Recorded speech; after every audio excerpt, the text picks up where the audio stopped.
He cultivated ascetic practices his entire life. The contemporary high monk, Venerable Hsuan Reverend Hua, who always spoke the truth, entered nirvana on June 7th, 1995. The master's disciples from 27 branch facilities in various parts of the United States, Canada, and Asia honored the master's instructions, recited the Buddha's name and the Avatamsaka Sutra. A vast number of the master's lay disciples set aside their busy jobs and professions to go to the master's various way places to single-mindedly join in the Dharma assemblies for reciting the Buddha's name and the Avatamsaka Sutra. When the master was in the world, he was always instructing and guiding his disciples to make the best use of their time and work hard at cultivation. That's because every instant, every moment holds the potential for becoming enlightened. Even the master's manifesting nirvana was a reminder to his disciples that they should vigorously sit in meditation, be mindful of the Buddha, and diligently recite the sutras.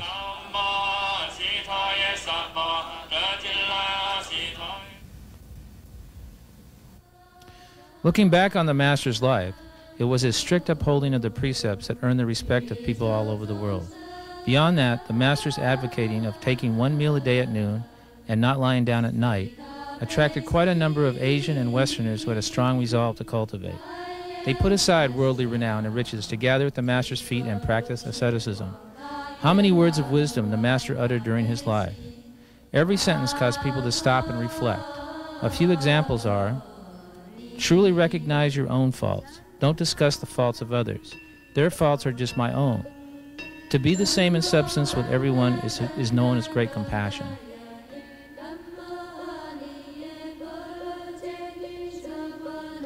Everything is a test to see what you will do.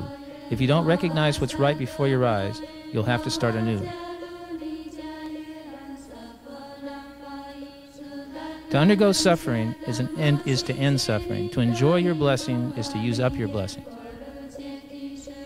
The master's homeland is in Manchuria, China, on the banks of the Black Dragon River at the foot of the eternally white mountains. At that time it was the province of Jilin, Auspicious Forest, in Shangcheng, Twin Cities County. It was bitterly cold there in the winters, which helped develop the master's character, the strong heroic qualities of never fearing difficulty and extraordinary patience and self-possession.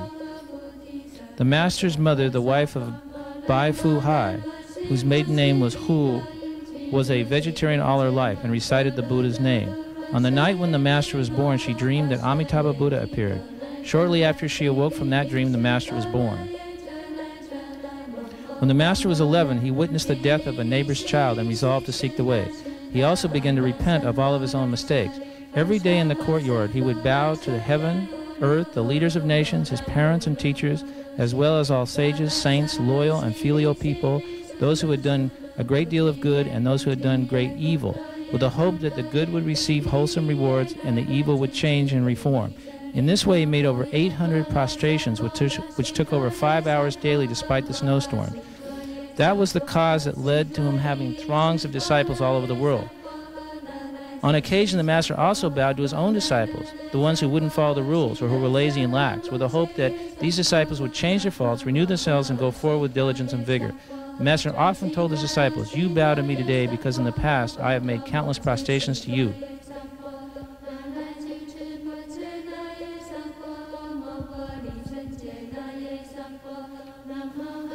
When the master was 15 years old, he took refuge with the elder Chang, the Reverend Zhi of Sanyuan Condition, Three Conditions Monastery in Manchuria.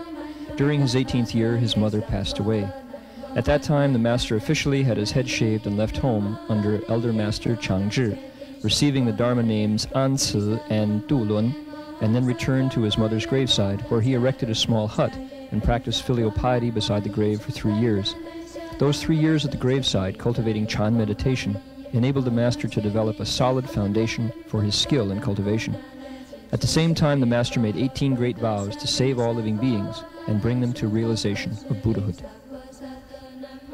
The first great vow: I vow that as long as there is a single bodhisattva in the 3 periods of time throughout the 10 directions of the Dharma realm, to the very end of empty space, who has not accomplished Buddhahood, I too will not attain the right enlightenment. Number 2, I vow that as long as there is a single Pracheka Buddha in the 3 periods of time, throughout the 10 directions of the Dharma realm, to the very end of empty space, who has not accomplished Buddhahood, I too will not attain the right enlightenment. Number 3, I vow that as long as there is a single Shravaka in the 3 periods of time, throughout the 10 directions of the Dharma realm to the very end of empty space, who has not accomplished Buddhahood, I too will not attain the right enlightenment. Number 4, I vow that as long as there is a single God in the triple realm who has not accomplished Buddhahood, I too will not attain the right enlightenment. Number 5, I vow that as long as there is a single human being in the worlds of the 10 directions who has not accomplished Buddhahood, I too will not attain the right enlightenment. Number 6, I vow that as long as there is a single Ashura who has not accomplished Buddhahood, I too will not attain the right enlightenment. Number 7, I vow that as long as there is a single animal who has not accomplished Buddhahood, I too will not attain the right enlightenment. Number 8, I vow that as long as there is a single hungry ghost who has not accomplished Buddhahood, I too will not attain the right enlightenment. Number 9, I vow that as long as there is a single hell dweller who has not accomplished Buddhahood, I too will not attain the right enlightenment. Number 10, I vow that as long as there is a single God, immortal, human, Ashura, air-bound or water-bound creature, animate or inanimate object, or a single dragon, beast, ghost, spirit, or the like, of the spiritual realm that has taken refuge with me and has not accomplished Buddhahood, I too will not attain the right enlightenment. Number 11, I vow to fully dedicate all blessings and bliss which I myself ought to receive and enjoy to all living beings of the Dharma realm. Number 12, I vow to fully take upon myself all sufferings and hardships of all living beings in the Dharma realm. Number 13, I vow to manifest innumerable bodies as a means to gain access into the minds of living beings throughout the universe who do not believe in the Buddha Dharma, causing them to correct their faults and tend towards wholesomeness, repent of their errors and start anew, take refuge in the Triple Jewel, and ultimately accomplish Buddhahood. Number 14, I vow that all beings who see my face or hear my name will fix their thoughts on Bodhi and quickly accomplish the Buddha way. Number 15, I vow to respectfully observe the Buddha's instructions and cultivate the practice of eating only 1 meal per day. Number 16, I vow to enlighten all sentient beings universally, responding to the multitude of differing potentials. Number 17, I vow to obtain the 5 eyes, 6 spiritual powers, and the freedom of being able to fly in this very life. Number 18, I vow that all my vows will certainly be fulfilled. In conclusion, I vow to save innumerable living beings. I vow to eradicate inexhaustible afflictions. I vow to learn numberless Dharma doors. I vow to accomplish the unsurpassed Buddha way. During his period by the grave, once in his meditation, the Master saw the great Master Huineng, the 6th patriarch of the Chan school, come into his hut and speak to him, saying, "In the future, you will go to America. The 5 schools will divide into 10 schools. You will meet infinitely many people and will take beings across in number like the Ganges sands. This will be the true beginning of Buddhism in the West." When his period of filial piety was complete, the Master left Manchuria and gradually moved south until he reached Nanhua Monastery in Canton Province, where he studied under the exalted and noble Elder Master Xu Yun. Elder Master Yun knew that the Master was a vessel for the Dharma. Not only did he invite the Master to be the Dean of Academic Affairs of the Nanhua Vinaya Academy, later he also named the Master recipient of the 9th generation Weiyang Chan school lineage. At that time, the Master's Dharma name was still Venerable Anci. Elder Master Yun especially gave the Master another Dharma name for perpetuating the Weiyang lineage, Xuan Hua, and an ordained name, Du Lun. Master Yun also wrote a verse in expression of faith for the Master. Proclaiming Wei's wonderful meaning will cause the sect's reputation to be echoed far and wide. The transformations inherited from Magic Mountain will exalt the Dharma's way. Taking across to the 46th will transmit the mind seal. The wheel, which revolves unceasingly, will rescue the suffering hordes. In 1949, the Master bowed goodbye to Elder Master Yun and went to Hong Kong to propagate the Dharma. During his stay in Hong Kong, the Master renovated the ancient temple Nation's Purity Chan Hall, Guoqing Si, established Flourishing Compassion Chan Monastery, Cixing Chan Si, Western Bliss Gardens Temple, Shilo Yan Si, and the Buddhist Lecture Hall, Fojiao Jiangtang. He also aided the Elder Master Xu Yun in the renovation of True Suchness Monastery, Zhenru Si, on Yunju Mountain.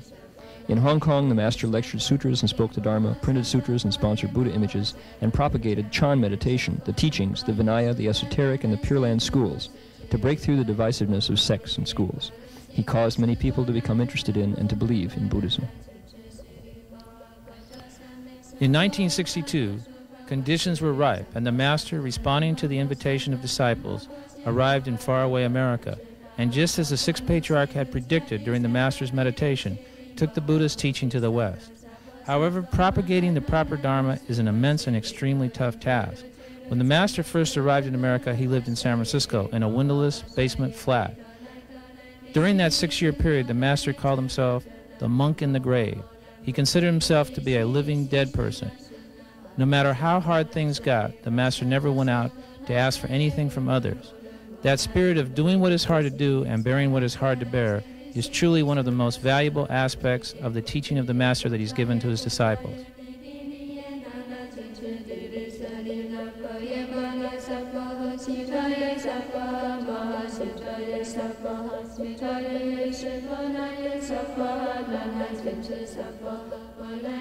To this very day, at the City of 10,000 Buddhas, before morning and evening recitation begin, everyone recites aloud together the Master's verse. Freezing, we do not scheme. Starving, we do not beg. Dying of poverty, we ask for nothing. We accord with conditions, but do not change. We do not change and yet accord with conditions. These are our three great principles. Where we renounce our lives to do the Buddha's work. We shape our lives to create the ability to make revolution in the Sangha order. In our actions, we understand the principles so that our principles are revealed in our actions. We carry out the pulse of the Patriarch's mind-to-mind seal.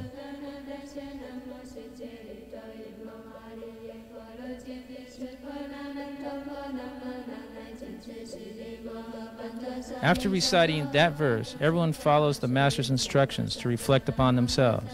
I ask myself, do I fight? I ask myself, am I greedy? I ask myself, do I seek? I ask myself, am I selfish? I ask myself, do I pursue self-benefits? I ask myself, do I lie? I ask myself, do I eat one meal a day? Do I always wear my precept sash? These are the City of 10,000 Buddhist traditions, and absolutely no one can change them. In 1968, on Chinese New Year's Day, the Master predicted, this year in America, a 5-petaled lotus flower will blossom within Buddhism. Sure enough, during that year, over 30 students from the University of Washington in Seattle came to listen to the Master explain the Shurangama Sutra. After the Master's lecture on the Shurangama Sutra were finished, 5 of the Master's American disciples left the home life, and in 1969 went to Keelung, Taiwan to receive the complete precepts. These were the first American bhikshus and bhikshunis. The person involved in introducing the University of Washington students to come and study the Buddha Dharma with the Master that year is the Master's American disciple, Dr. Ronald Epstein, who is currently professor in the philosophy department at San Francisco State University. He often tells us the kind of difficulties that the Master faced during those early years of teaching his Western disciples. Besides Americans, the Master also has Western disciples from various European countries. This has enabled the Master to come a step closer to his resolve to translate the Buddhist sutras into the languages of the world.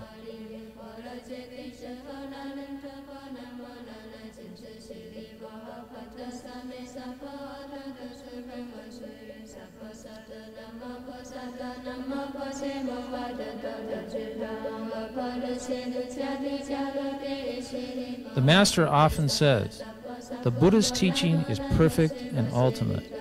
What a shame that the Buddhist canon, the Tripitaka with its 12 divisions, has yet to be translated into the languages of the world.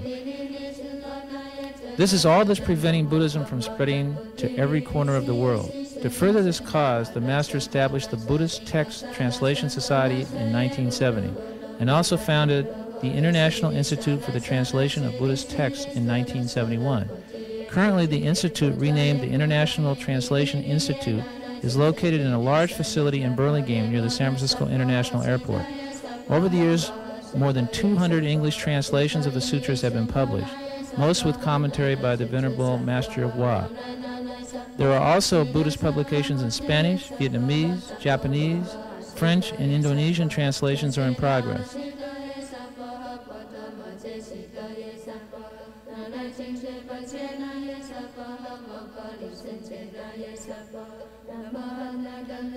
1970, the Master also began a monthly journal of Orthodox Buddhism, Vajra Bodhisi.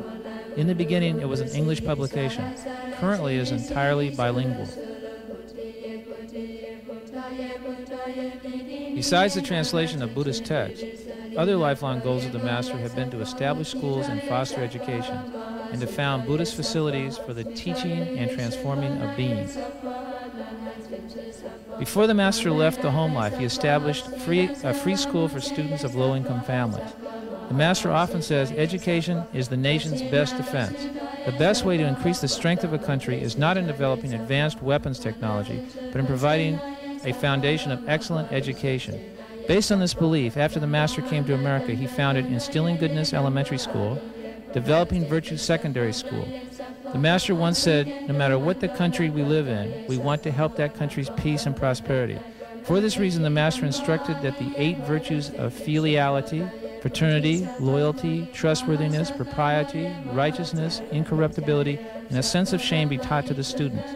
The curriculum, besides including all courses required by the Department of Education, also includes the 3 character classics, standard for students, the 1,000 character classics, the 100 family names, and so forth. Bilingual teaching methods are used to help students understand and assimilate the principles of ethics and moral virtue explained in these classics. The Elder Master worked hard with the hope that the young students would develop into talented and moral individuals who could perhaps alleviate the suffering of living beings.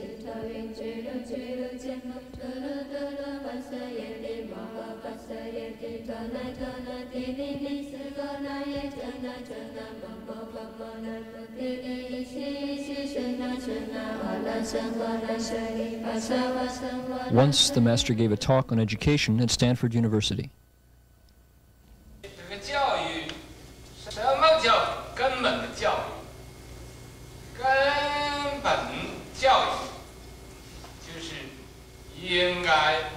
Now, as for education, we need to ask, fundamentally, what is education?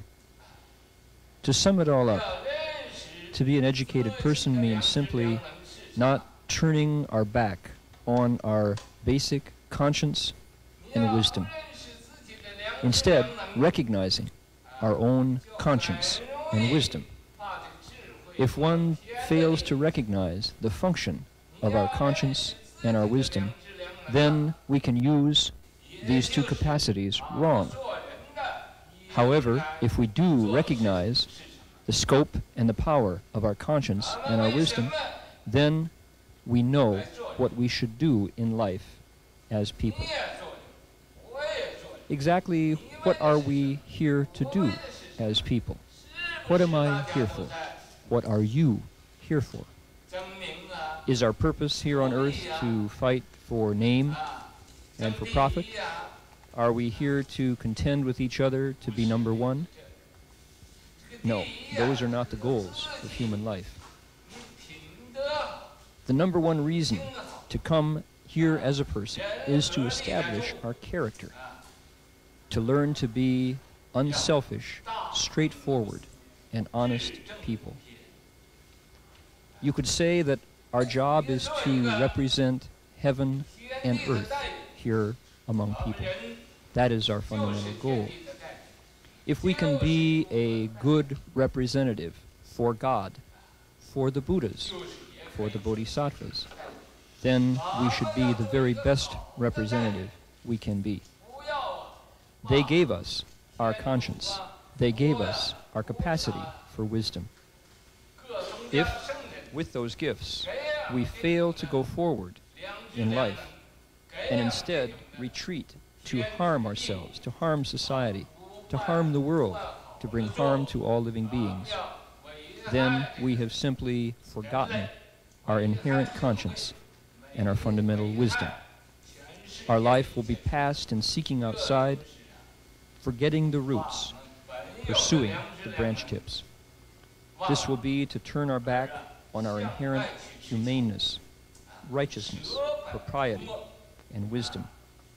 We will forget what we are here to do. we will lose it completely. And that would be very sad indeed.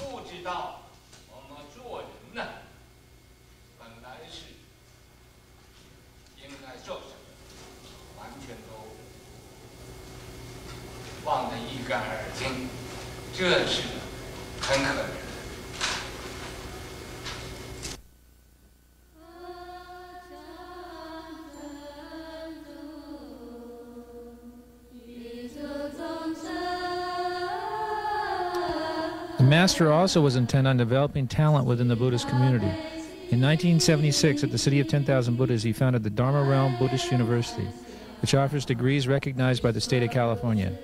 Currently, programs in Buddhist study and practice, translation of Buddhist texts, Buddhist education, and Chinese language and literature are offered.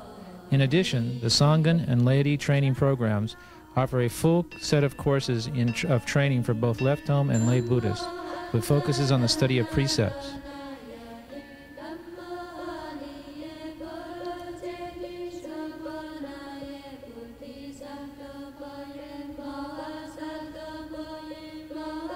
In the area of founding way places, the Master first established Gold Mountain Monastery in San Francisco.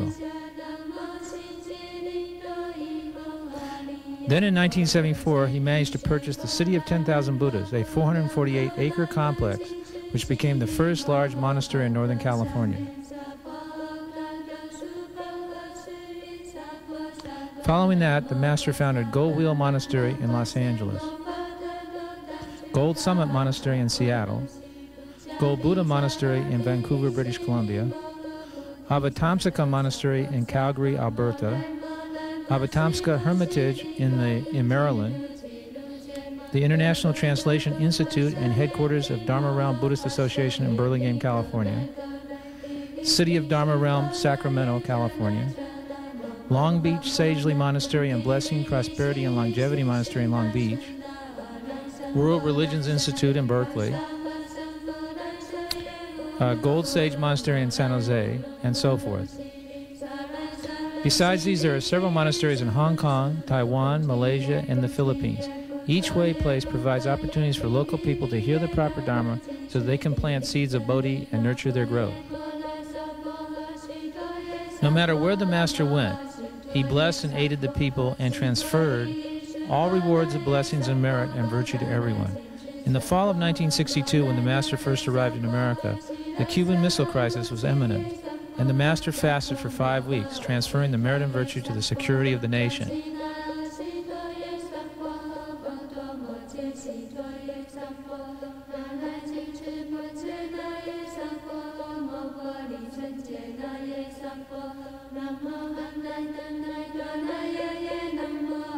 San Francisco was the first city the Master lived in upon his arrival to the United States. In 1968, there were many predictions that a major earthquake would occur. The Master vowed that as long as he was in San Francisco, he would not allow a major earthquake that would bring any harm to occur in San Francisco. And that is the way it was. As long as the Master was in San Francisco, no major earthquake occurred. The 1989 major earthquake that happened in San Francisco Bay Area was while the Master was in Taiwan leading a Dharma assembly. Because of that quake, which caused serious harm and property damage, the Master especially returned to San Francisco to settle things down before returning to Taiwan to continue the Dharma assembly.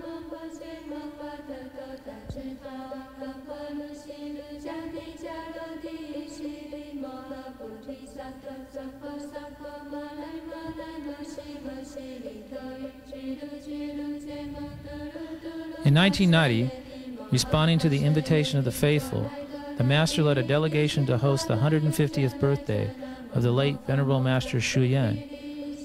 In addition, he hosted the Dharma Assembly for the nationwide mindfulness of the Buddha to pray for the blessings and eradicate disasters, which was attended by 70,000 people. When that massive group began to recite Guan Shi Yin Bodhisattva Universal Door Chapter, a change suddenly occurred in the sky, and a sheath of light radiated through space, girthing the blue expanse. The sky, suddenly cloudless, was filled with brilliant light that lasted about 10 minutes. That was truly a case of 10,000 people recite the Buddha's name and the Buddha's light shines on everything.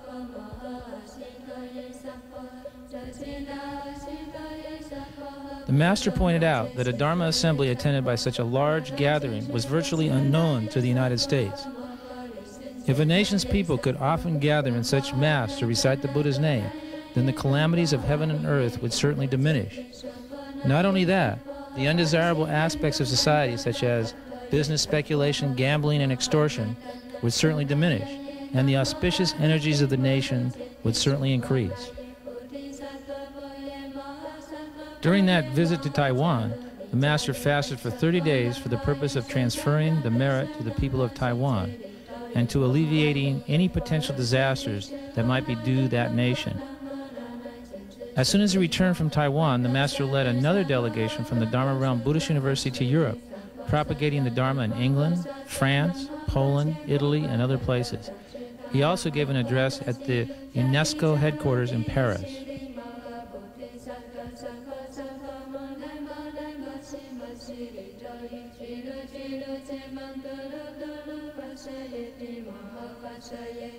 During 1989 and 1990, besides going twice to Taiwan to host large Dharma assemblies and leading the delegation through Europe, the Master spoke at more than 10 universities throughout the United States, including Stanford, University of Cal at Berkeley, UCLA, the University of Washington in Seattle, the University of Maryland, and the University of British Columbia in Canada.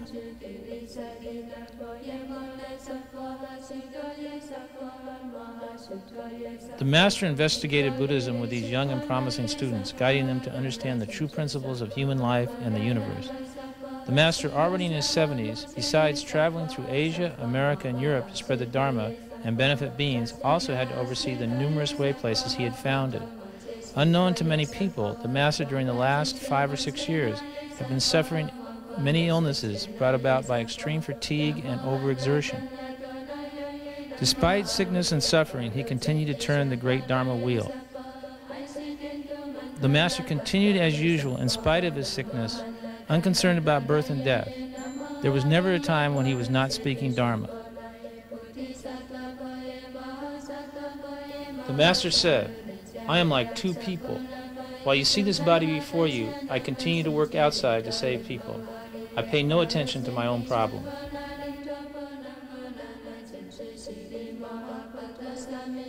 And so the sickness and pain did not slow the Master's pace in propagating the Buddha Dharma and benefiting beings.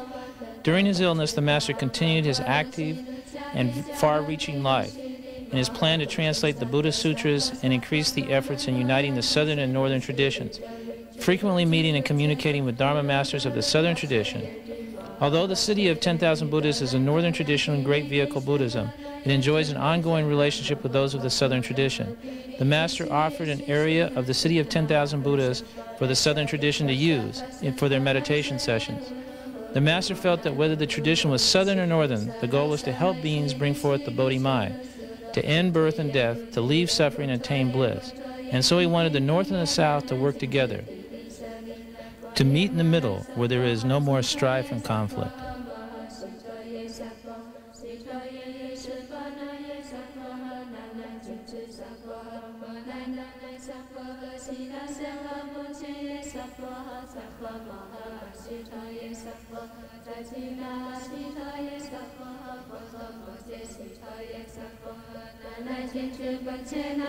The Master strongly advocated a system of volunteer teaching.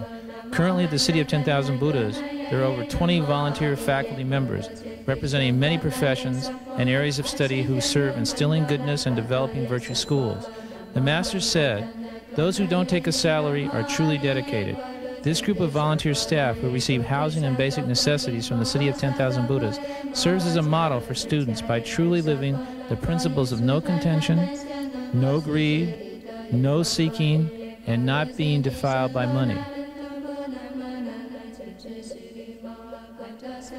Observing the many social problems that result from society's lack of family harmony and lack of respect for elders, the Master, despite his illness, put great energy into establishing the customs of venerating the elderly and cherishing youth, hoping to revive the ancients' attitude of treating every elderly person as if they were my own elders, and treating all young people as if they were my own children, so that people will work together to to bring about a society in which the elderly are secure, friends are trustworthy, and youth are cherished.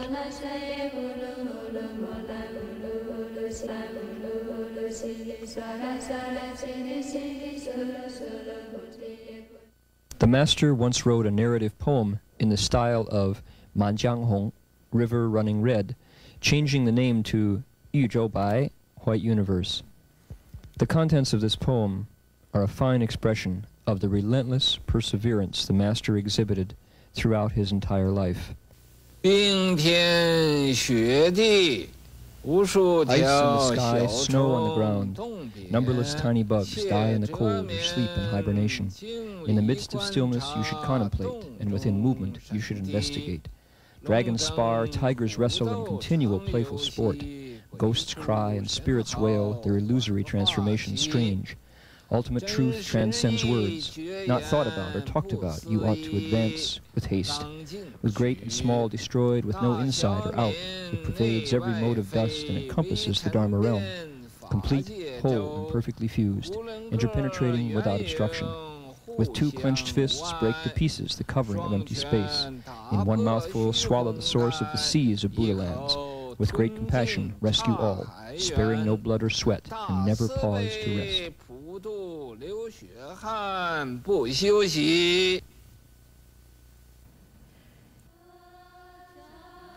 What strength was it that enabled the master to spare no blood or sweat and never pause to rest? The master told his disciples, "There's no difference between you and me at all, except that I have no self." It was exactly his lack of selfishness and ego that enabled the master to always compare himself to a tiny ant or a frail mosquito. That's what made him want to put himself beneath the feet of all other Buddhist disciples as a road for them to walk upon. The master often likened himself to a road upon which he hoped all beings would traverse to go from being ordinary people to being Buddhas. In teaching and transforming living beings, the master made no distinctions. Whether they were mundane and worldly, or were professors with PhDs, whether they were peddlers and servants, or were people with power and prestige, the master was deeply sincere in treating everyone equally. When the renowned artist Zhang Daqian met the master wrote a verse on his behalf. "You are foremost in Chinese painting, and you used to be my fellow cultivator. In the past and present, in China and abroad, your name prevails throughout the cosmos. Your popularity is universal, and everyone strives to be the first to see your work, which is like lightning traveling through space, high up to the heavens. Guan Yin manifests the appearance of a great hero. Amitabha would personally praise his elder's countenance. Although playfully roaming in samadhi is delightful, do not forget the purple golden lotus in the west." People said that Zhang Daqian was extremely moved by the verse and lamented that he had fallen.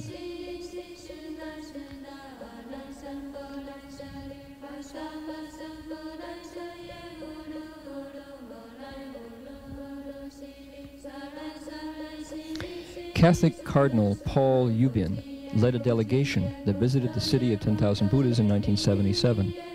The master suggested that the cardinal be a Buddhist among the Catholics, and that the master himself would be a Catholic among the Buddhists, and in this way put an end to religious war.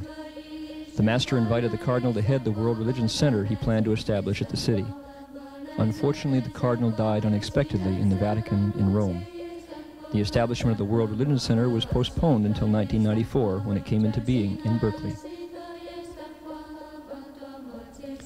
On March 14, 1979, in a chat with the supervisor of San Francisco, the master predicted that communism would end in a decade. That prediction came true.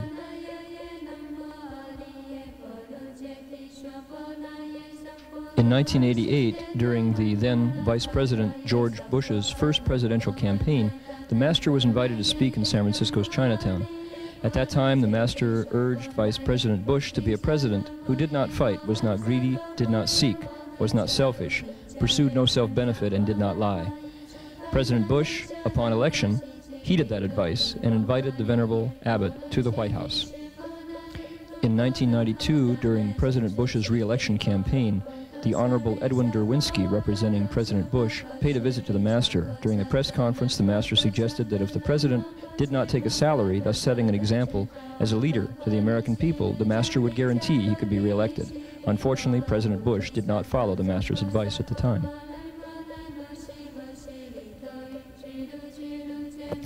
In 1990, responding to the invitation of San Francisco Police Chief and future Mayor Frank Jordan, the Master accepted the position as chaplain of the San Francisco Police Department.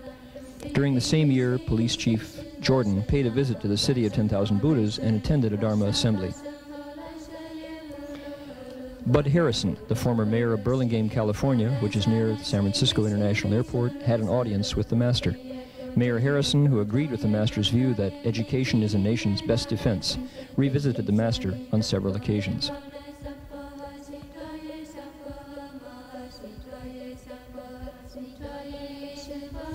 In January of 1993, responding to invitations by the Taiwan faithful, the Master returned to Taiwan to host a Shurangama and Great Compassion Dharma assembly that included transmission of the 3 refuges and 5 precepts. During that visit, the director of the Judicial Yuan, Lin Yanggang, especially went to pay his respects to the Master. The Master made his point clear. Taiwan's current situation was as precarious as a pile of eggs, similar to Ling'an in the southern Song dynasty. The Master urged Taiwanese officials to stop their internal power struggles, for it could only put Taiwan's future in grave danger. These comments caused a huge reaction in Taiwan.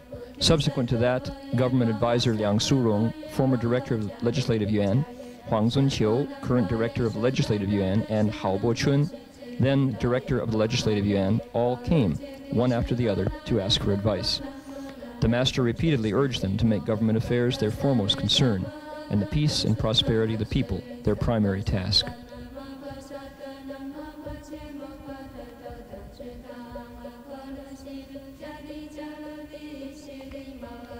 In January of 1994, the second annual celebration for the venerating of the elderly was held, and Chen Lifu, advisor to the President of Taiwan and former Minister of Education, joined the festivities and expressed his deep appreciation of the energy and the methods the Master used in spreading Chinese culture in America. I vow to take upon myself the miseries of all living beings of the Dharma realm, that I alone might endure them on their behalf. I vow to bestow upon all living beings of the Dharma realm all the blessings and happiness I might be destined to receive. The Master's public-spirited and was unselfish throughout his entire life. Now, although the Master has physically left us, his stern but kind-hearted advice still rings in our ears. The Master's spirit of forgetting himself for the sake of Dharma remains an enduring model for us to emulate.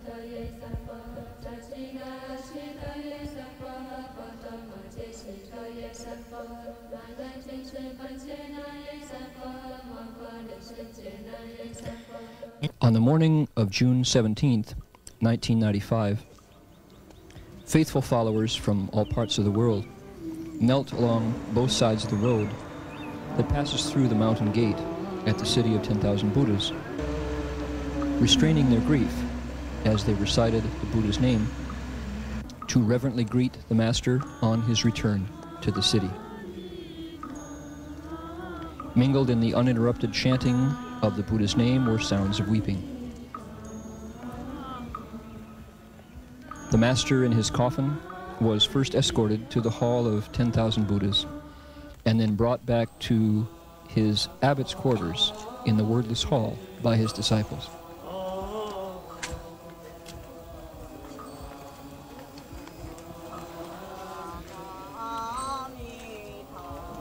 Honoring the Master's final instructions, the 4 assemblies of disciples conducted both an assembly for reciting the Flower Adornment Sutra and an assembly for reciting the Buddha's name.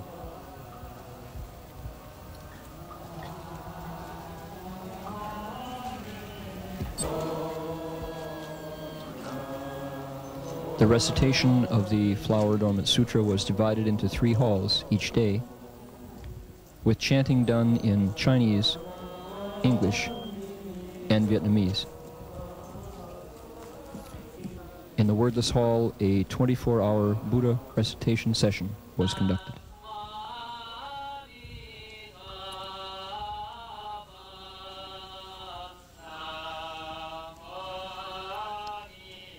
disciples sincerely recited the Buddha's name and circumambulated. On July 28, 1995, at 8:30 in the morning, the memorial service for the Master began. The Venerable Master Mingyang, Vice Chairman of the Buddhist Association of China, representing the association, and Zhao Buchu, Chairman of the association, spoke first.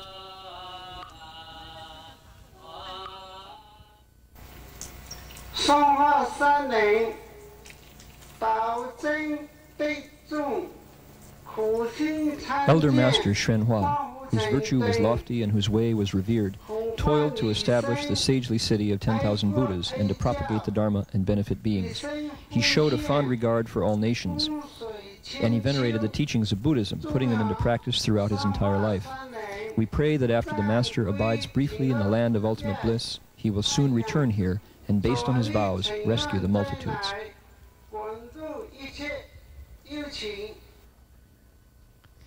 Dharma Master Xu Lang of the Wonderful Dharma Hermitage in Los Angeles spoke next, saying, "The Venerable Master came to America to establish way places. He then proceeded to establish over 20 monasteries.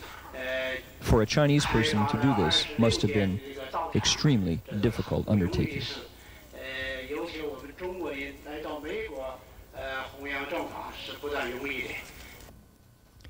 The Most Venerable Bhante Dhammawara, who was born in 1888, slowly and succinctly uttered these words. "Venerable Master Hsuan has entered nirvana. A big star has fallen. The fall of the big star makes room for another star."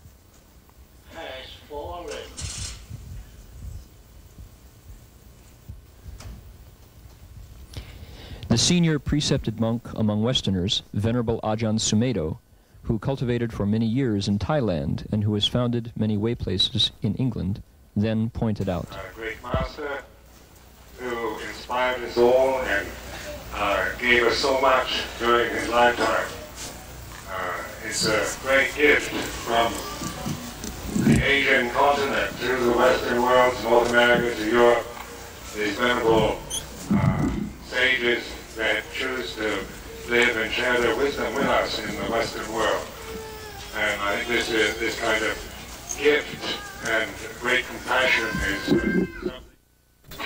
Now we ask Dr. John Zhu to represent and read the statements by former President Bush and by California Governor Pete Wilson.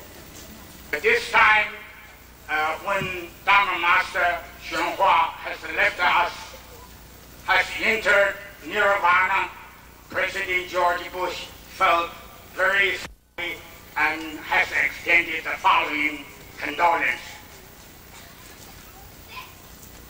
Upon the passing of the Most Venerable Dharma Master Hsuan, I would like to express my sincere condolences to all his Buddhist followers. The holy man was an inspiration to all who knew him, to all who followed his teachings. His good works, his helping others, made him a true point of light. He was a truly compassionate man, and he will be sorely missed. Respectfully submitted, George Bush. After reading the letter of condolence from former President George Bush, Professor Zhu Bingmin read a letter from Pete Wilson, Governor of the state of California.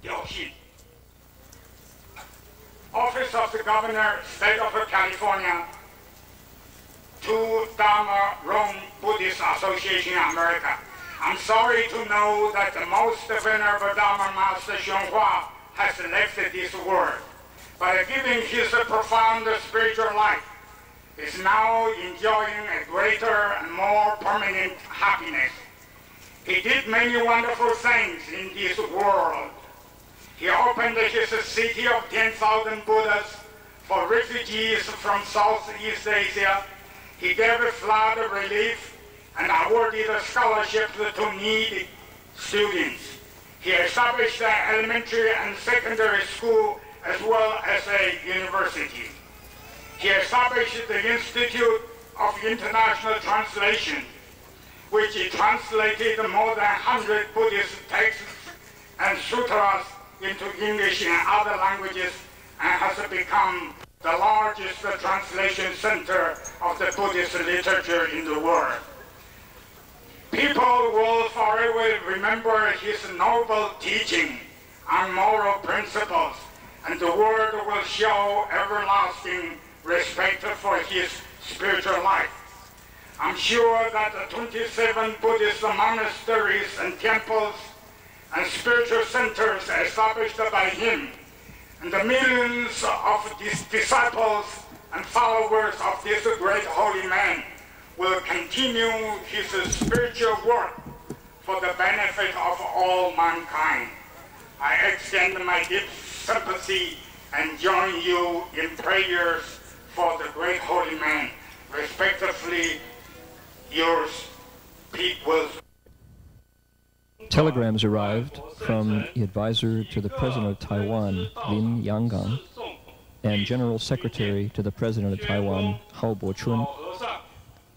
The letters were read by Deputy Director Fu Di of the San Francisco branch of the Taipei Economic and Cultural Office.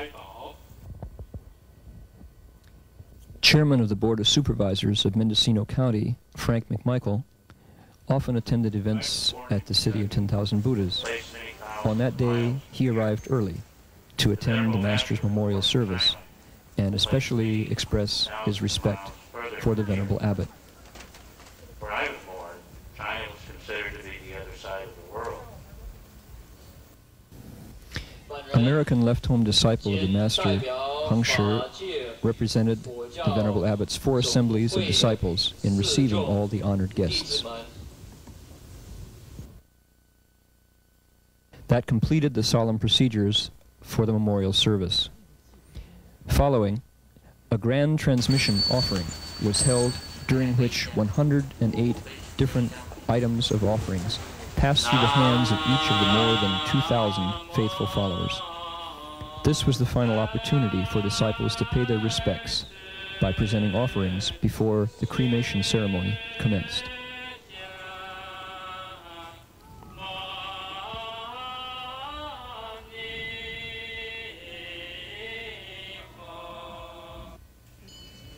The cremation ceremony began at 3 in the afternoon on July 28, 1995.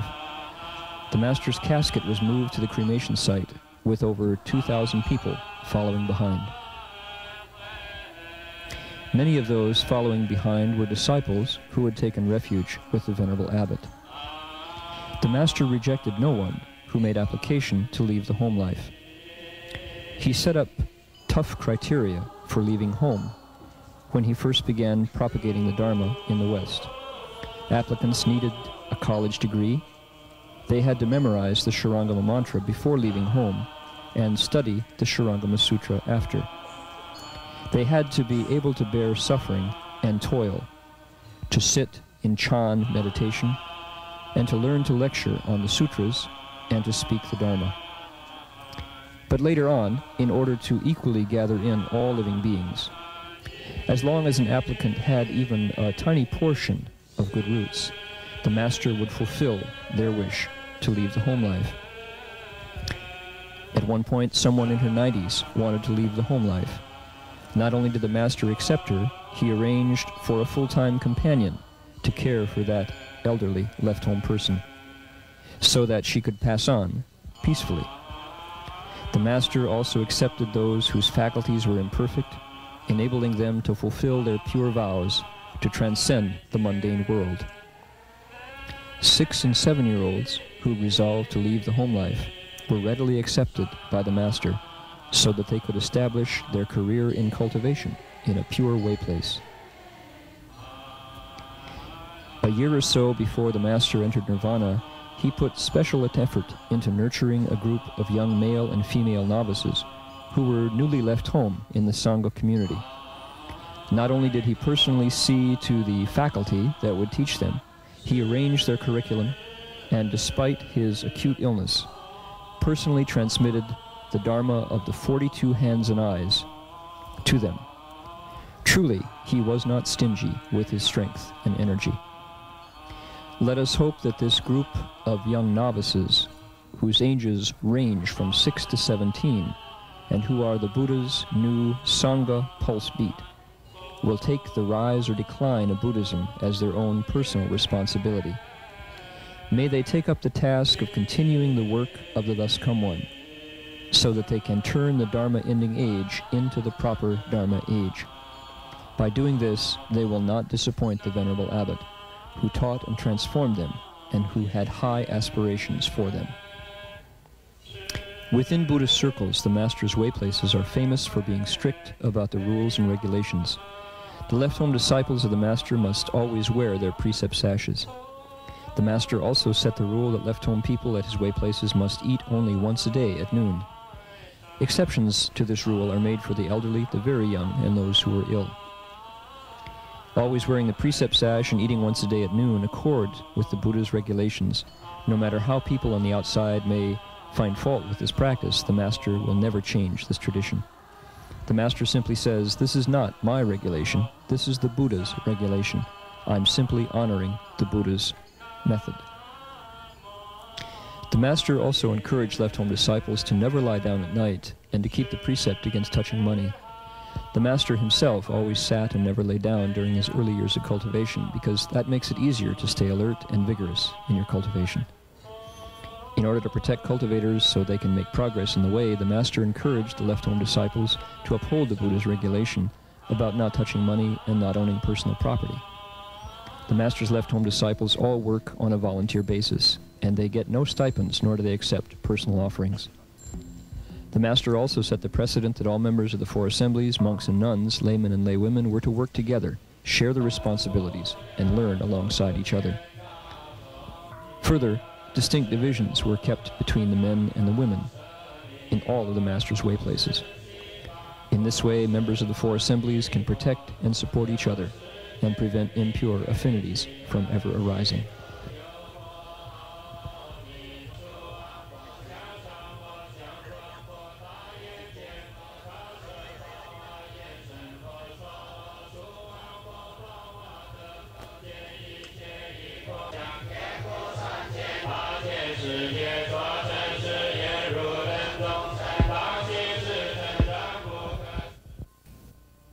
At 4:20 in the afternoon on July 28, 1995, Elder Master Mingyang lit the funeral pyre and spoke the verse for lighting the pyre. Lighting the fire of samadhi to burn the illusory body, not defiled by a single speck of dust. One is pure and naturally at ease. Light the pyre. At that point, the Venerable Master's four assemblies of disciples spontaneously knelt to bid their last farewell to the physical form of their spiritual guide. The day after the cremation ceremony, on July 29, 1995, at 8 in the morning, over 1,000 faithful followers gathered in front of the city's 5 Contemplations dining hall, while a huge hot air balloon slowly filled and began to ascend. 2 of the Master's American left-home disciples, Heng Shi and Heng Lai, the abbot of Baoyan Monastery in Costa Rica, Master Zhen Yi, and the Venerable Abbot's grandnephew, Upasaka Bai Ming-zhi, rode in the balloon's basket, bringing the Master's ashes and bones with them. The hot air balloon slowly billowed upward, and the Master's ashes were scattered.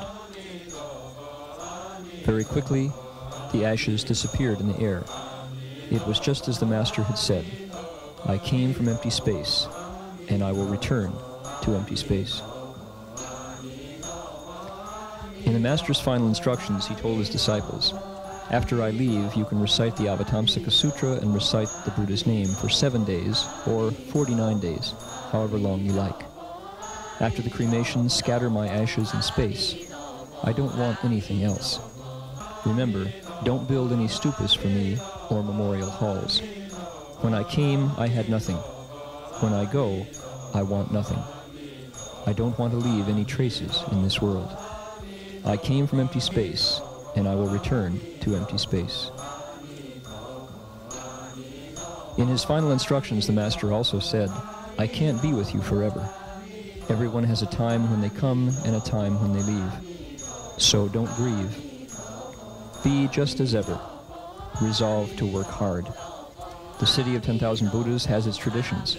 You should keep the custom of taking 1 meal a day at noon, and the young ones should take 1 meal. The elderly can take 3. It's better if young people eat a little less.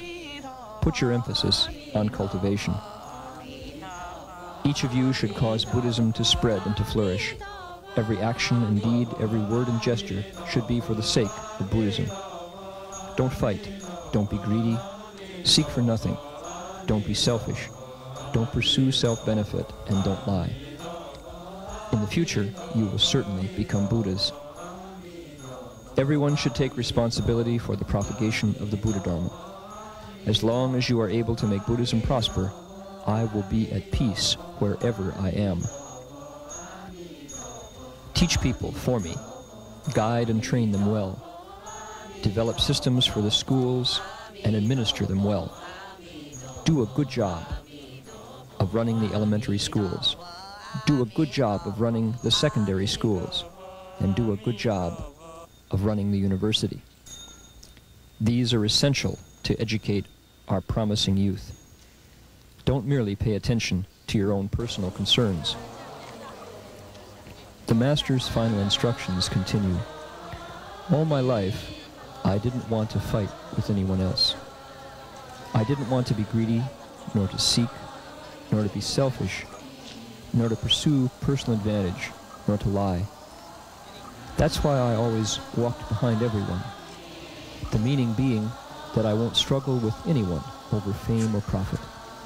If there are advantages to be had and others want them, I give them those benefits. I take for myself what others don't want. I use the 4 attitudes of kindness, compassion, joy, and serenity towards all. I never reject any living being. Although I myself am not a Buddha, I want to learn from the Buddhas.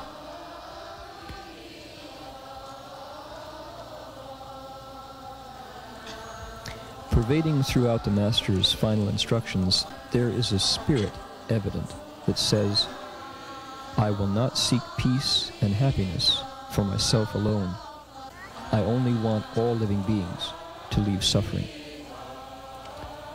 And it is just that spirit that causes all the Master's disciples everywhere to pray that he will return, carried by his vows, to continue the work of propagating the Dharma and benefiting beings.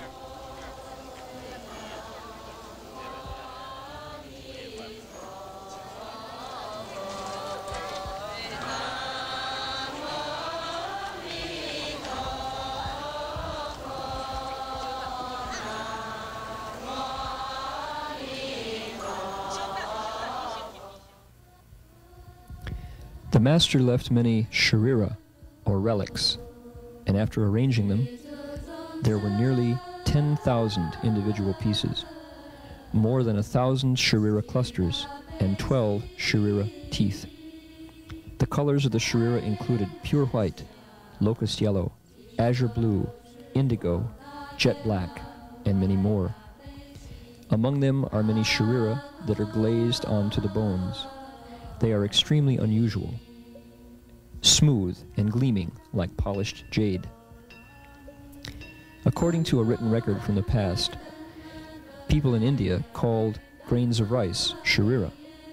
After Shakyamuni Buddha entered nirvana and was cremated, there were found bone seeds like 5-colored pearls, shiny and hard, similar to the size of grains of rice, and so they took the name sharira.